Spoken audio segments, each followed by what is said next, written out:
commission meeting on this September 6, 2023 meeting. If you'll all please stand and repeat the pledge.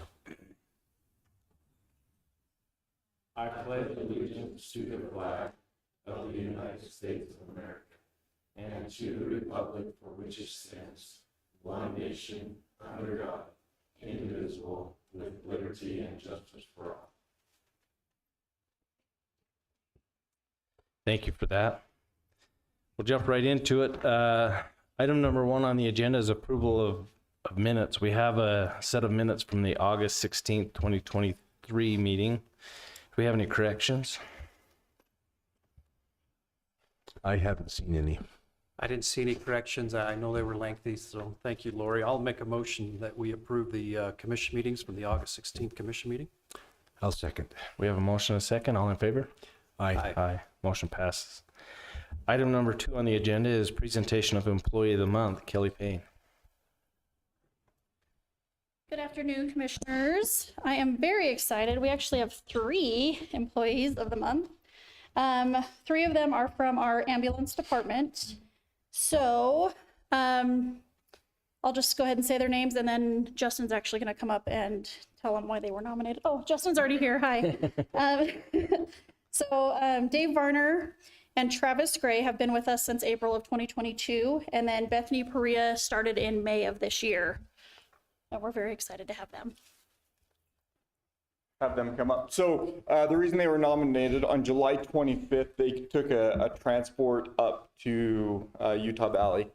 On their way back, they were right behind a fatal vehicle crash.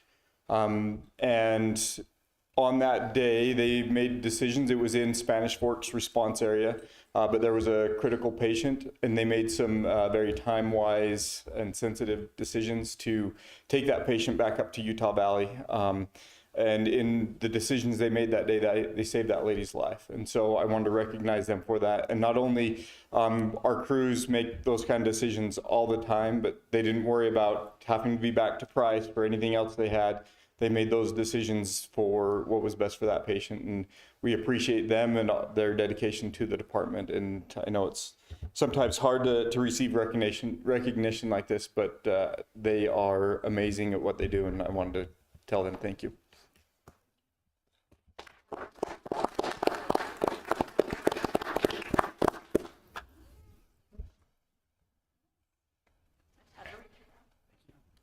Would any of you want to say anything? Sorry, I didn't know if anybody else wanted to, but I did write down some things, and at first I wasn't really going to say anything, but I'll tell you what, if we didn't, we really missed an opportunity here. So obviously I want to start by thanking the commissioners and everyone involved, and whoever nominated us for this. We were pretty shocked, to be honest. So I wrote things down on a paper, and sometimes I hate when you're just reading off a paper, but by the same hand, that's when you get your best thoughts out. This award, it means so much to me and my partners. And when I say partners, I mean everybody, not just the 2 of them standing here with me today. I'm honored to be with Dave and Bethany, and I'll speak for both of them when I say that we're all 3 honored to be part of an amazing and elite group around here. Especially at the Carbon County Ambulance Department. Along with this, I want to use the opportunity to say thank you to all other agencies. And we know all of them, but Price Fire, Price Police Department, the Sheriff's Department. We can't do these calls without these agencies' help. Helper Fire, it's everybody. I don't want to leave anybody out, but the Police Department and Helper, everybody involved. They're our team as much as we're their team. And along with that, dispatch does everything for us. So I kind of wanted to say thank you to these other agencies because we can't perform without them. So along with that, the Carbon County Ambulance Department, I meant what I said when I joined them. I wanted to join the best. And I had no idea what I was getting into because these guys are the best. They're elite. And I kind of smile when I say, but you got to cinch up your big boy pants if you're going to run with them. These guys are good, and I didn't know what I was getting into, but they deserve a lot of recognition. They're the elite. That's the group. We're just the faces that get to receive the award. Justin said it. Everybody on that department would have done the same thing. So I really want to thank those guys. Most importantly, I want to thank my wife. And I say that for everybody. We can't do it without that support at home. So, thank you.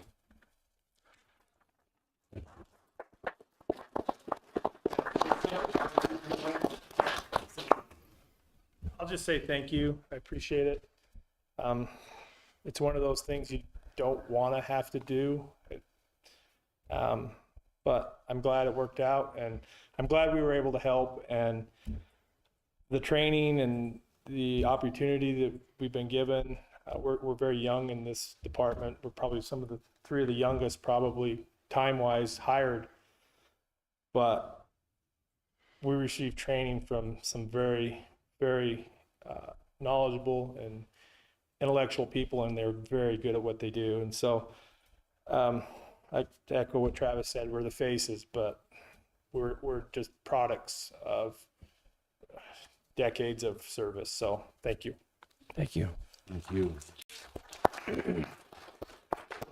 I feel like Travis and Dave have said pretty much everything that everybody's feeling, but I really wanted to give a shout out to Marty and Justin for being the supportive group that they are continuously to all of their employees, and as well as the commission and the rest of the staff. We definitely wouldn't have been able to make the decisions that we did make if we didn't have the support of the team that we have. So you guys have wonderful people. I hope that I can continue to work with the team, and they know just how much they're appreciated.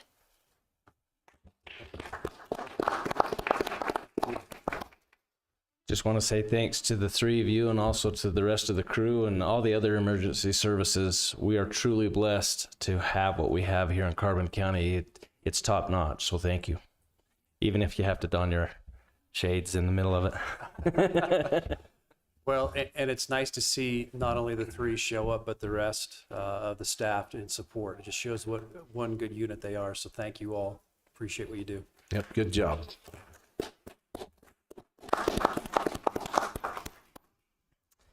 Item number 3 on the agenda is presentation of the Super Service Award. Tina Grange. Gosh, I can't top that, but I'm going to try. So the Super Service Award, this is very different. We haven't given one to a grocery store before, but we have had some nominations. And so I'm really excited. This award this month goes to Smith Food and Drug.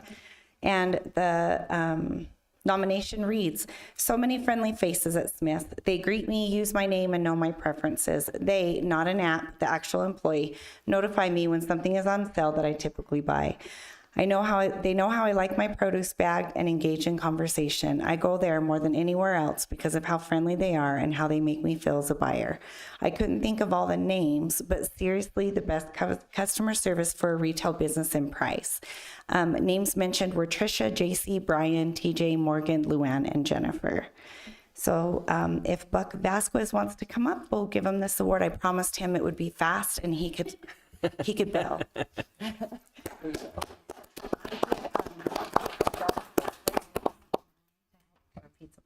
No, that's fine. Okay, awesome. You bet. Do you want to say anything? Yeah, I just want to say thanks. I didn't know I was getting this nomination till this morning, actually, so kind of caught me by surprise. But I just want to echo what she said. I mean, our checkers, they're the friendliest, and that's what we strive on is customer service. And it's with all you guys coming to our store. That's what makes us the friendly people we are. So thank you. Thank you. We appreciate it.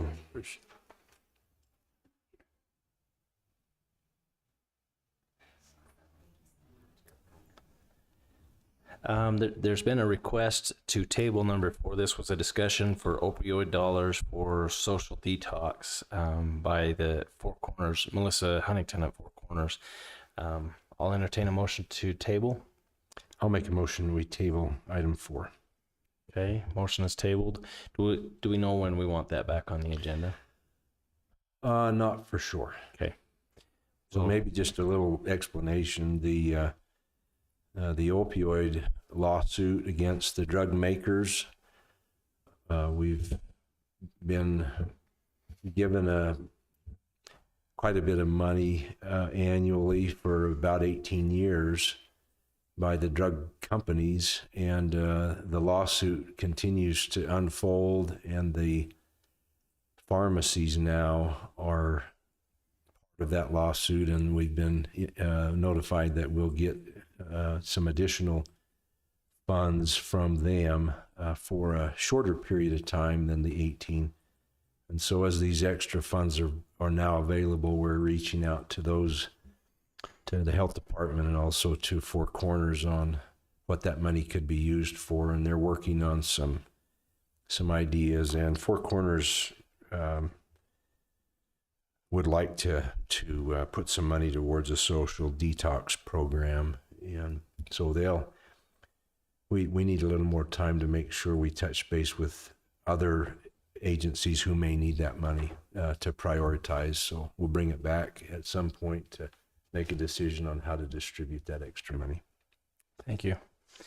Item number 5, ratification of certification regarding lobbying. Just for a little bit of information on this, recently we approved a VOCA grant for both the Children's Justice Center and for the Sheriff's Office under Dina Fawcett for the victims of crimes. VOCA. I can't remember what's that? What's Victims of Crime Advocate. victim of crime advocate. So anyway, part of this was an oversight. Part of the agreement was that we would have a certification regarding lobbying. It just identifies how, if we did lobbying, it would go about and or what we could lobby for. It kind of spells it out. So with that, is there anything else you'd like to add to that? I don't have anything. No, Okay. I'll go ahead and make a motion that we ratify or approve the ratification of certification regarding lobby. I'll second that. We have a motion and a second. All in favor? Aye. Aye. Item number 6, ratification of water purchase agreement between Carbon County and Roy D. Campbell and Peggy Campbell. Commissioner Jensen, do you want to explain this one a little bit?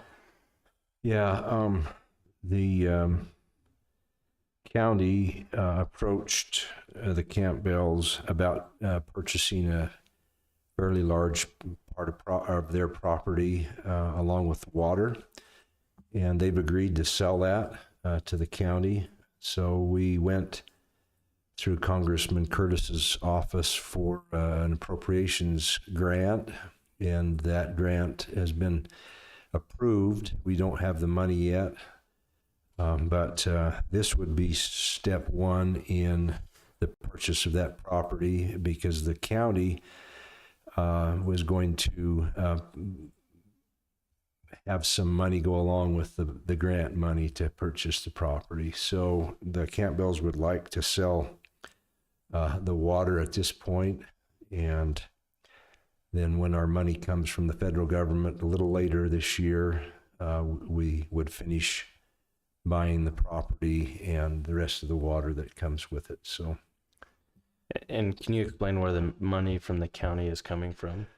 yeah, so the county received money from the COVID appropriations that came from the federal government, and one of those approved uses of that money was for water. It's kind of crazy, but was one of the approved purchases. So we've set aside $1.4 million that will be used in that purchase of water and land. Perfect, thank you. I think it would be helpful too to explain this is along the siding or the rail spur that comes off there by Savage. So this would be land adjacent to that could be used for industrial use. And we have a large business that would like to locate on that property. That's kind of why we've moved forward with this effort to try to purchase that property. So, Okay, thank you. Anything else to add? No, that's what I was going to throw in is we do have a large company that's looking to move in and possibly a couple others that Shanny, their economic development team's been working with and the commission. So it's kind of a targeted area that we see will have improvement and growth. And this is just kind of step one or phase one of that process to develop this out. Thank you. So the other thing that's a little odd is we were trying to have this water purchase agreement in place and signed prior to our meeting tonight, so it shows up on our agenda as ratification. But the agreement is not fully executed yet, and so I would make a motion that we approve the water purchase agreement between Carbon County and Roy D. Campbell and Peggy Campbell. We have a motion. Okay, a second. We have a motion and a second and a nod from the attorney that it's okay to do it this way. So all in favor? Aye. Aye. Motion passes. Thank you. Item number seven, consideration of possible approval of a resolution number 2023-04 authorizing Carbon County to enter into an agreement with the Inland Port Authority to create a project area in Carbon County near Ridge Road. Shanny, do you want to explain this one a little bit, or commissioners? How about you start and we can fill in the details? Yeah, I mean, this is really the beginning stages, but I will say that we started engaging with the Utah Inland Port Authority. It's probably been, a little over a year now. A lot of good things happening in the Port Authority under some new management. They're very negotiable, they're very flexible. I will say that they've engaged with Wellington Microtech, and Mike is here representing them, and they've come to us several times because they really believe in Carbon County and they want to be a part of our infrastructure and help us build more jobs and community and just create that port project area in a place where they feel that growth is happening. So that's really all I have to add. Thank you. Just one thing to add to that. This is a tool from the state of Utah that helps some of these projects. We have CRAs, but CRAs are community reinvestment areas, but they have specific rules, and they also have other set-asides. This allows us to have a little more flexibility, and the Inland Port Authority has given us some flexibility to dictate some of the terms and to work with them on this. So this is a very helpful tool in trying to help. In this case, Wellington Microtech, to be able to move forward on their project. So anything else to add? I think the only other part is that, for several years now, as the Utah Inland Port was created by the legislature, and efforts to try to make Salt Lake the hub for that. Some of the pushback from residents of the Salt Lake Valley and government entities up there pushed them to have a different view of Salt Lake being part of it, but also identifying areas in rural Utah where there is rail, where some of this activity could occur. And so Carbon County was identified early on as one of those 4 areas outside of Salt Lake that would become a spoke. And so they've been anxious to try to get something started here, and the legislature has appropriated money for that board authority to begin to spend money for infrastructure that would help, in our case, the rural area, have some flexibility with the costs of utilities in infrastructure. And we're just in the beginning stages. So, we really don't know exactly what that's going to look like, but we know that they're going to help with infrastructure and utilities. And that's what we're most excited about. So, And it's exciting to see that Port 15, or what they're doing in Cedar City, with that almost 800 or over 800 acres of that inland port they've developed. They've announced, the state's announced that Spanish Fork will also be an inland port area. Yep. So we're hopefully next in line to be announced of what's We should be after what's Sandy coming. Fork, yes. So it's exciting, it's neat if it helps other industries move in, like Wellington Microtech. Sounds like Savage as well is looking at a little bit of expansion here locally as well. So we have things starting to get a little bit of traction. Appreciate the effort of the commission and yourself, Shani, to kind of pushing this forward. So pretty exciting times. It's exciting, yes. I'd just like to mention, though, these things just take a long time. But there's movement almost weekly, and we're getting closer and closer. One of these days, we're going to see something being built out there. So thanks, Shani. I agree. Thank you. Thank you. If there's no other comment, I'll make a motion to approve the resolution 2023-04, authorizing Carbon County to enter into agreement with the Inland Port Authority to create a project area in Carbon County near Ridge Road. I second that. We have a motion and a second. All in favor? Aye. Thank you. Item number 8, review and possible approval of an agreement to provide public defense representation with Pamela Vickerey of the Juvenile Defenders Attorneys. So just a little bit of information on this. Earlier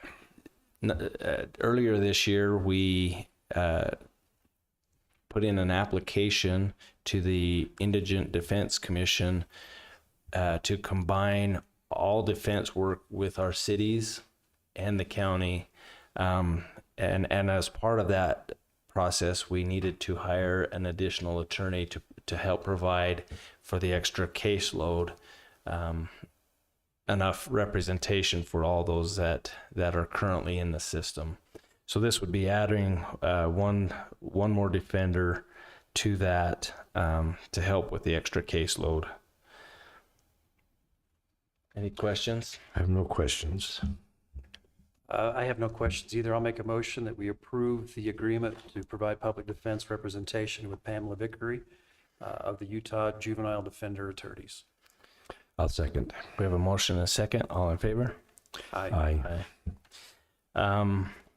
We're at a point with items 9, 10, and 11 that we're not quite ready to act on those.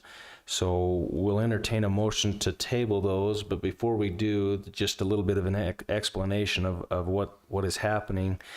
Currently, the county assessor, Gillen Bishop, has been meeting with individuals and doing adjustments of either value or fixing property errors in their notices.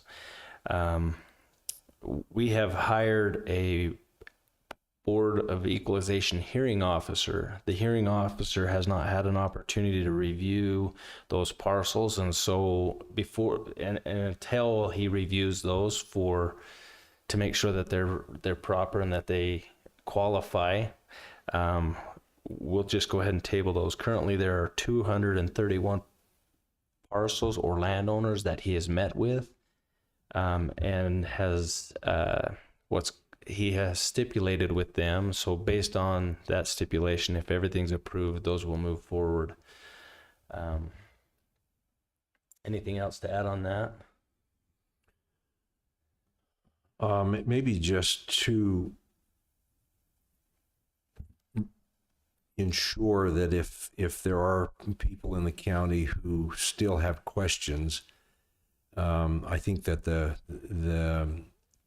path forward today is for them to come into the clerk's office and get signed up for the Board of Equalization. So no one in the county will be denied that opportunity to come in front of the hearing officer and present evidence that would help the hearing officer make a decision of whether to change value on their home. But that's critical. The deadline is September 15th, and Seth has indicated there's a little wiggle room there. Maybe somebody comes in and signs up, but they need a little time to get some backup information. They could be gathering that for a few days beyond the 15th. But if you have questions, that's really maybe the only path forward. I understand that Gillen is not taking appointments any longer, and so the only path that citizens have right now illegally would be to sign up for Board of Equalization. I think it would also be good to explain what, and I'm not sure who wants to cover this, but what they will need to bring into the BOE. There's a form that they'll need to fill out, but they also need to provide documentation of why they think their value is wrong, too high, or maybe there was a change in their land description from one type of land to a different type of land or something of that nature. They'll need to bring in documentation that they will have to provide in order to receive a BOE hearing. You can't, it's important to know that, because you can't just come in and say, I think my value is too high, without any proof of why you think that. Do you want to explain that a little bit more, Seth? No, that's great. We always encourage people to bring as much and any proof that they have possible to make their case, because that's really what they're doing. It's like coming before a judge and making your case, and the county through the assessor makes the case as well, and then the hearing officer will make a decision. So yeah, you need to have any proof that you have, especially like you said, if it's a value issue. Putting on the form, my value is too high, is probably not going to get you very far. So anything that they have, whether it's been a recent sale, appraisals, even if they're looking at other people's values around them, anything that helps make their case, they need to submit for sure. And when you speak of looking at other values around them, they're able to use the county website in the GIS section, and you can look at your house, others in that area as well, to kind of get a feel for what that value is. And obviously there is a process once those notices go out. Any obvious glaring errors, acreage is wrong, or like Commissioner Hope said, maybe your designation from agriculture to residential is changed, or commercial on a residential, or something obvious like that can be addressed. But just to simply think that I think it's too high and I don't want to pay that, it's not a good excuse. I think we are seeing that there have been a few errors, and that was the reason for bringing in a third party to kind of evaluate and look into this a little bit deeper. Once we get through that, I think we'll be able to speak a little more freely on this situation. There are some individuals out there that are trying to help gather that information. Some of the realtors, some of their different appraisal companies in town. So if you're stuck, you might be able to ask them, or the clerk's office, or somebody, how do I get that kind of information? And they might be able to point you in the right direction, or you might be able to hire one of them to help generate some of that stuff. I don't know how busy they are. I just know that they've been doing that. So those are some options of some places to look. I think the only thing that I'd like to add is that it's our goal. The last thing we want is for people's values to be too high. And we'll do everything we can to help make sure that they're not too high, but we're running out of time here. Everybody received their notices in July. On the back of that, it gave you some options. So a lot of people don't read that, and so we need to get busy. Got about a week left, so. Okay. Do I need to read in those items that we tabled? A motion to table. I guess we would need a motion to table them, so Yes, I guess I'll just go ahead and read them in. Item number 9 was adjourn as the Carbon County Commission and convene as the Board of Equalization, or the BOE. That is the agency that has the authority to change values through the hearing officer. So item number 10 would be under the BOE, consideration of possible approval of assessor initiated tax adjustments. And number 11 would be to adjourn as the Board of Equalization and convene as the commission. Just basically going from Board of Commissioners to BOE and back. So would go ahead and make a motion then that we table items 9, 10, and 11 on the September 6th commission meeting agenda. I second that. Have a motion and a second to table. All in favor? Aye. Aye. Thank you. Motion to adjourn. We are adjourned. Thank you.